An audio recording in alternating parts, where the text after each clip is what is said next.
Hi, everybody. Today I'm delighted to welcome Doug Lynam.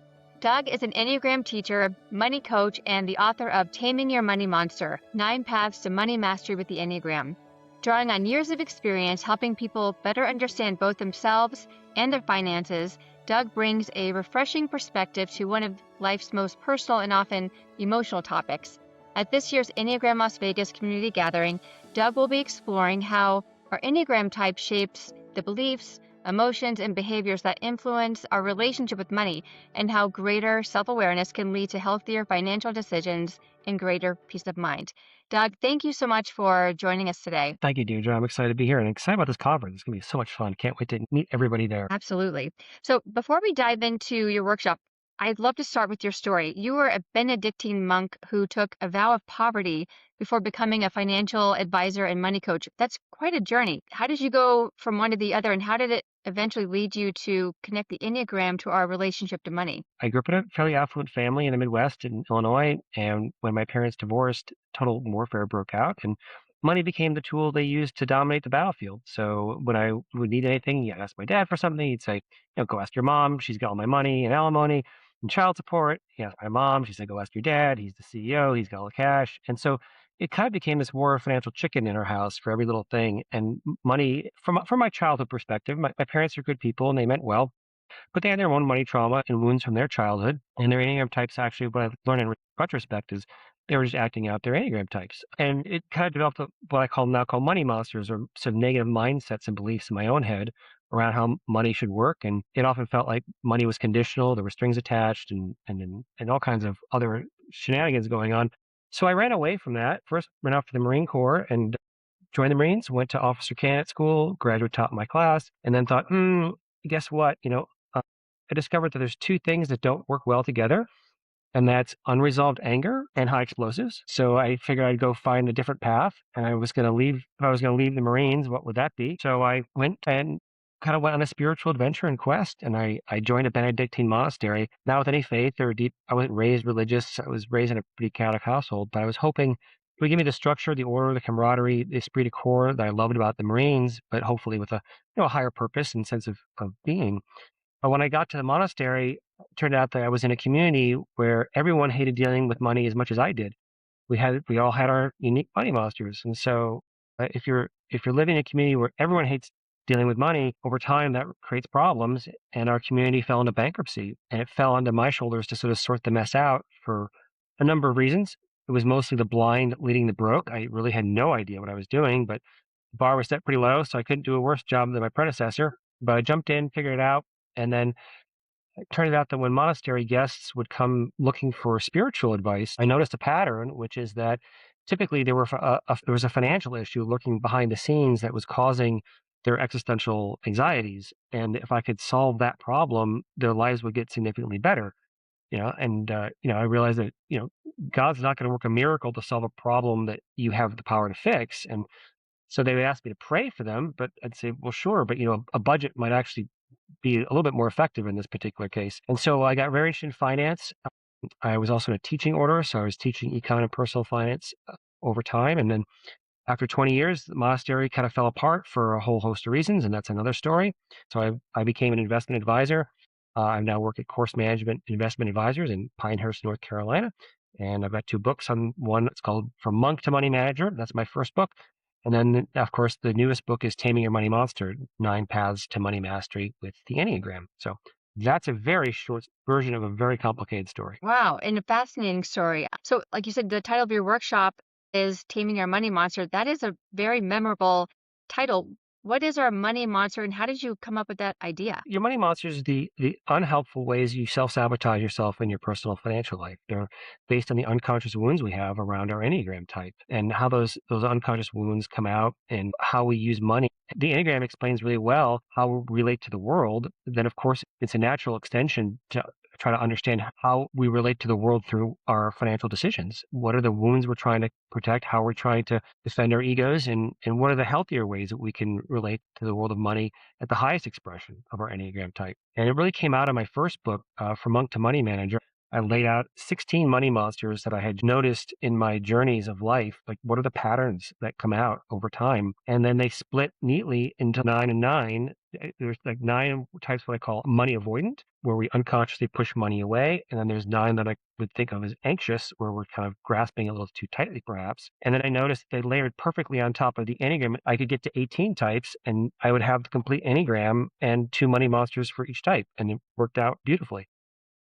Well, that is amazing. Many people really think that money is simply about, math or budgets or investments, but how does the Enneagram really help us understand how our relationship with money is really much more personal than that?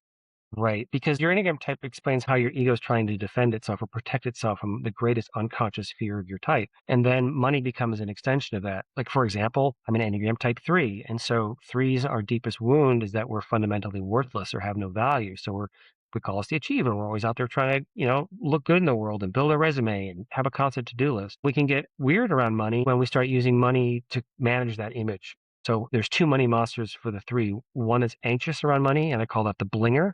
So the blinger wants to, they want to look wealthy rather than be wealthy. Well, they want both, but essentially they decimate their financial future because they're so concerned about the status symbols and they're not concerned about the back end stuff that's really important. So their financial life often looks like a Hollywood set. It's, beautiful on the outside, but sort of paint and plywood on the inside. When they're avoidant, which was what I was growing up, how I was initially, when we tend to push money away, it triggers so much shame and grief. We equate our net worth with our self-worth. And so when our net worth is low or things aren't going well, we want to just push it away and avoid looking at that reality. And that creates a whole nother set of problems. So that's one example of how it shows up, but each type has a different expression of those two money monsters. Okay, I can see that. When you're coaching someone, do you learn their Enneagram type first? It's the first question I want to ask. I've developed what we'll cover in the workshop. I think new content that many Enneagram enthusiasts will not have encountered, which is laying out the ego maps for each of the 9 types and look at what's your shadow structure for your type and what's your enlightenment structure. What parts of your shadow beyond just the obvious that get you in trouble? And then what's your actual steps, psychologically or spiritually, however you want to look at it, to move into a greater place of health in general, but also with your finances. Can you take us inside one Enneagram type and show us exactly how that type's money monster shows up and what taming it looks like? I know you mentioned you're a 3, but if you have another story that you'd want to share. Sure. Well, I'll give you a really good example. So in the monastery, there was a brother, I called him Brother Pius. And in my book, he's a very good man, good heart, but he thought that touching money polluted the soul. And so he refused to touch money or cash or credit cards for almost 10 years. And he thought that this was a path to spiritual awakening or kind of enlightenment. And what I realized is it was really just a money monster. It gave him kind of an unassailable perch from which to look down on the rest of us who were handling this dirty, dirty money. And so if his hypothesis was correct that money is evil or something like that, then it meant that everyone else around him had to touch it more often to keep his hands clean. And so it was really an interesting case study for me to be like, oh, rejecting money for the wrong reasons can be just as toxic as grabbing onto it for the wrong reasons. One of the things we had to work through in our community was this, and I see it often in many of my clients, is this sort of dualistic thinking around money that it's either it's all good or it's all bad, or that there's somehow a correlation between your tax bracket and your level of kindness. Like those things just don't go together. Like you can be wealthy and be wonderful or evil, and you can be poor and be wonderful and be evil. Like getting out of this thought that somehow your net worth and your self worth are somehow in any way correlated. After years of working with people around both the Enneagram and personal finance, what's one insight that you've seen make the biggest difference in helping people develop a healthier relationship with money? Well, I think it's being able to identify where you're anxious or avoidant and in what pillar of your financial life. So there's what I call the 4 pillars of finance, and that's going to be earning, saving, investing, and giving. These are the sort of 4 pillars that our financial life runs on.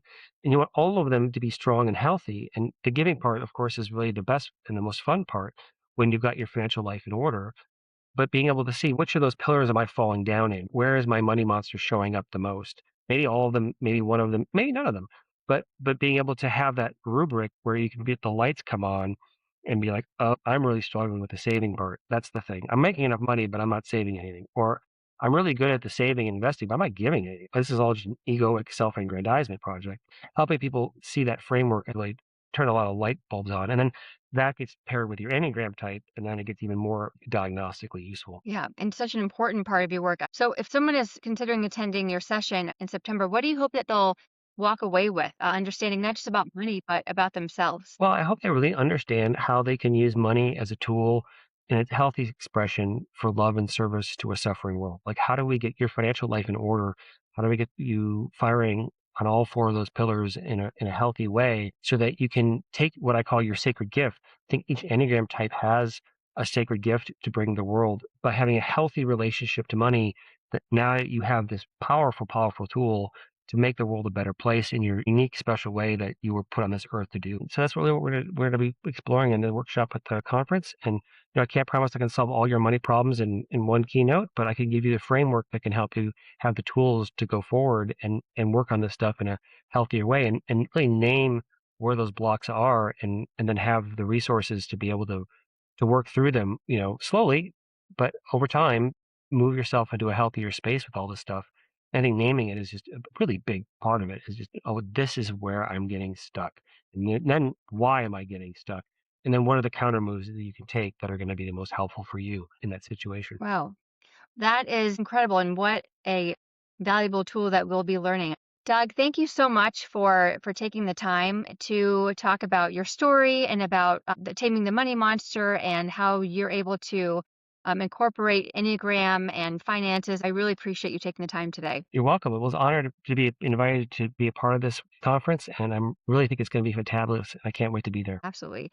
For those of you who are watching, I encourage you to check out our website, www.enneagramlasvegas.com. The Enneagram Las Vegas Community Gathering is happening September 11th and 12th at the South Point Hotel and Casino. We hope that you will join us. We look forward to seeing you in September. Fantastic. Can't wait.